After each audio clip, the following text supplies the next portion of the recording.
Imagine proving the Earth is round and calculating its size without satellites, Google Maps, or even a telescope.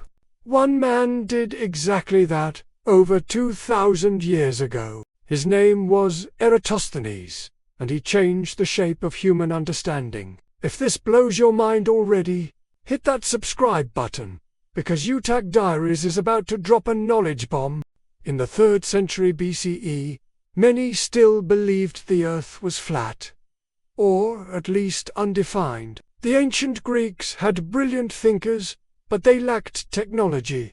No spacecraft, no aerial photography, just logic, math, and sunbeams. Eratosthenes was born in Cyrene. Around 276 BCE, he became a polymath, a librarian, mathematician, geographer, and astronomer. Eventually, he rose to become chief librarian of the Great Library of Alexandria, the intellectual capital of the world. But he didn't just collect knowledge, he created it. One day, Eratosthenes read something peculiar. In the city of Syene on the summer solstice, vertical objects cast no shadow at noon, but in Alexandria, shadows still existed. That difference sparked a wild, revolutionary thought. Could this mean the Earth is curved? He placed a vertical stick in the ground in Alexandria. On the same day, the sun was directly overhead in Syene. He measured the shadow the stick cast and found it created a 7.2-degree angle. Then he made a bold assumption. If the Earth is round, the arc between Syene and Alexandria must represent 7.2 degrees of the total 360 of the planet. Here's the genius part. He knew the distance between Syene and Alexandria, roughly 5,000 stadia. With this, he did the math. 7.2 is 1/50th of 360. So 800 kilometers times 50 equals 40,000 kilometers. That's almost exactly the Earth's true circumference, with no globe, no tools beyond sticks and sunlight.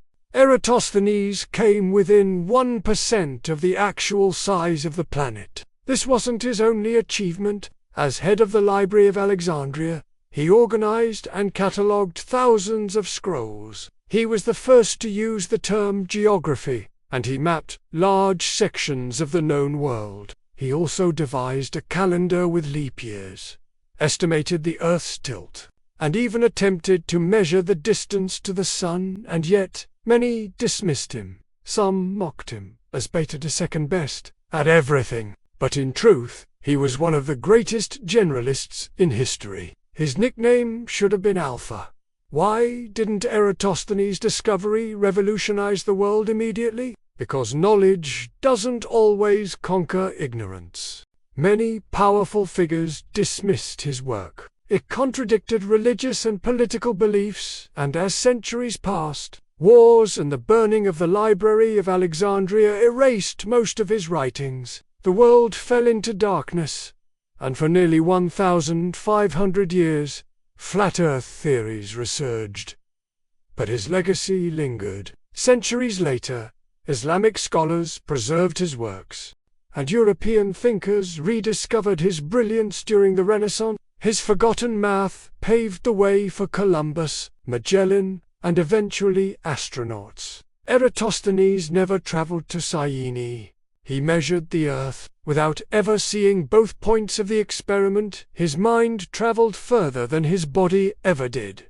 That's the power of curiosity. He proved the Earth was round, measured its size, and gave future generations a blueprint for global thinking. He didn't need a spaceship. He had imagination. He measured the planet without a globe, Google, or gadgets, just sunlight and logic. That's Eratosthenes, the man who knew the world before the world knew itself. Like, subscribe, and follow UTAC Diaries for more genius minds, lost history, and stories that make you go, wait, that really happened?